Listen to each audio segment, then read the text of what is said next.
couple of other cricket issues. Day-night test cricket seems to be a reluctance on behalf of the players, not quite comfortable with it yet, and they don't see a reason for the change. Are you in favour or against? Well, I can't see how you can play night cricket with a red ball. It's a pink ball, I think, isn't it? Yeah, no, I wouldn't have thought one-day cricket was going to be a goer once upon a time either, Tom, so I'm the wrong person to ask probably, but as things stand now, I'm pretty happy with day cricket with tests, and I just can't see that. I think the nature of the match would change a lot at night with a different ball.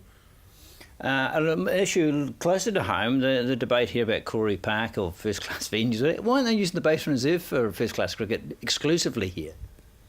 Well, they're using it at the moment for practice matches for the World Cup, so it's unavailable for first-class cricket, so they've been trying to find another venue. But they have used other venues, haven't they, in the past seasons, other than the Basin? And you've got the best cricket ground in New Zealand. It should be used all the time. What, the Basin?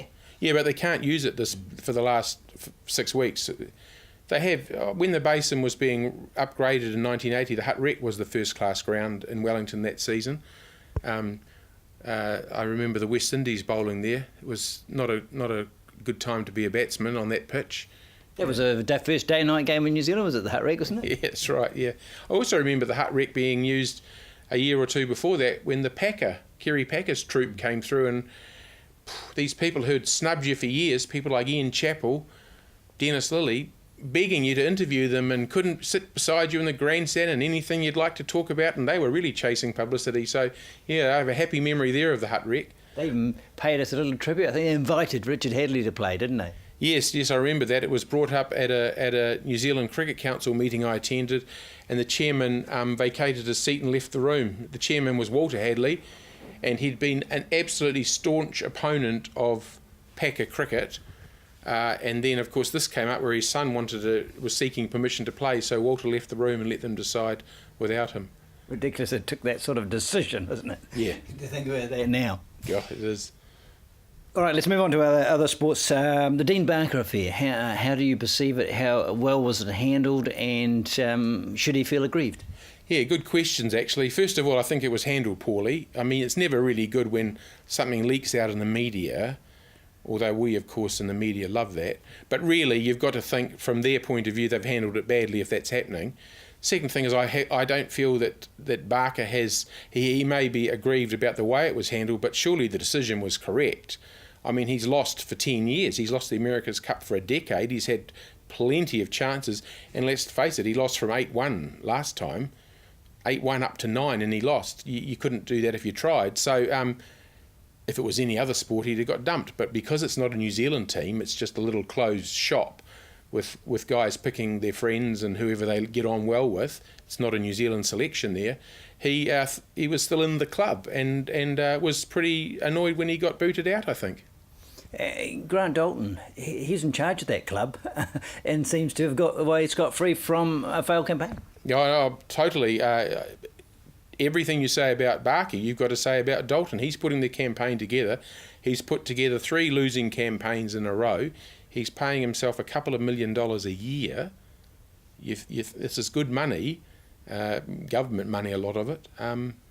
And no results again. The only thing I will say is he is raising a lot of money, and so that is one of his primary functions. But really, in the end, you're there to win the America's Cup, and they haven't won it. It does sound like the government's maybe halving their contribution, which might placate a few people. It's a lot of money to put into one particular limited appeal sport. I don't think they should put any money into it, actually. I mean, you can always they'll justify it by saying we get the money back in GST returns and tax returns and wealthy people coming over and building boats and so on. But in terms of a sporting event, there are other sports events around New Zealand which merit public money more than the America's Cup. A lot of them would involve school sports people, not elite teams, but they would do more good for the country. Right, let's cast our eye over boxing. Parker, again, Victor, but you look at the opponents, you shake your head about the quality. I like the way you always bring up boxing. I mean, there is no boxing really to talk about, but you always bring up boxing. Yeah, wasn't it a world title fight? They all are. Yeah. It was probably an Australasian and Oceania title. He needs to fight someone good, doesn't he? what amazes me is I'm starting to hear rumblings that he's world ranked now. He's in the top 10 or top 12 in various of these alphabetic boxing organisations, and he's never beaten anybody of note. Well, he beat one person of note, but the bloke was about 46 years old. I mean, he hasn't really beaten anyone of note. He hasn't had a good win yet. He's unbeaten, but he hasn't had a good win, and it's time that he fought some people who can box, especially with this pay-per-view TV. You've got to give the people some value for money. And it's not his fault, is it? Because he's just doing his job, and I think he's proven himself to be worthy of a worthy opponent. Yeah, I was looking at a great heavyweight boxer from the distant past, Joe Louis. I was looking at his record in the 1930s. So he turned professional in 34, and by 36 he was ready for a world title fight. He'd had something like 40 fights. The first 20 were just cream puffs, but he knocked them over in about 4 months. And then he got into fighting former champions, people like Max Baer and Primo Carnera, these sort of people, former world champions. So 2 years into his career, he'd beaten several former world champions, and then he got a title fight. This guy has done the first part. He's fighting the cream puffs, and he hasn't fought anybody good, and they're talking about he's only one fight away from a title.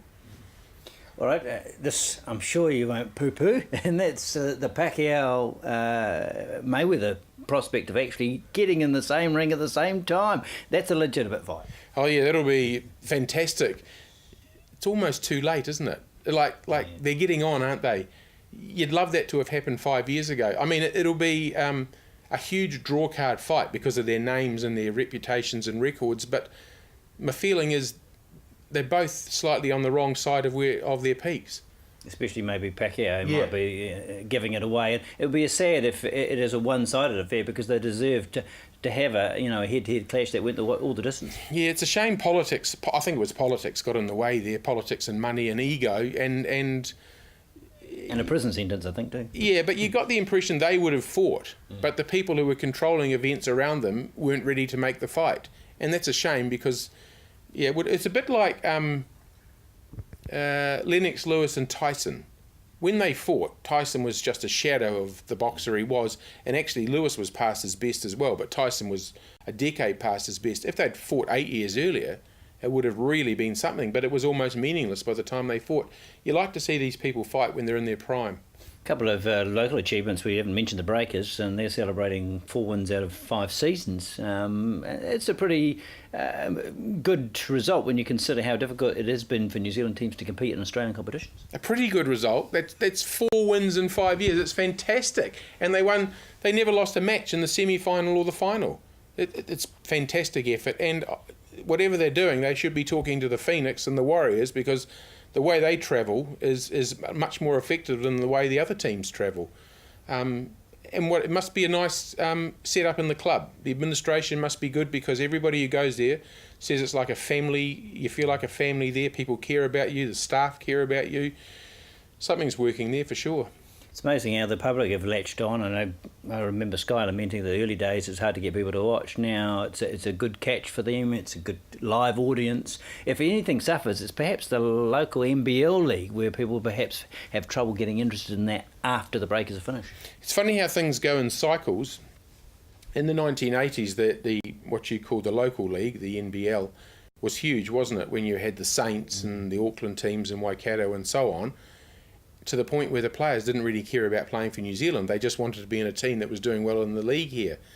And then this professional league's come along involving the Breakers, and that has pushed our national league into the background. Yeah, I think there's not that much focus at all on it. It's a bit like the Phoenix playing in the A-League has pushed local football well into the background.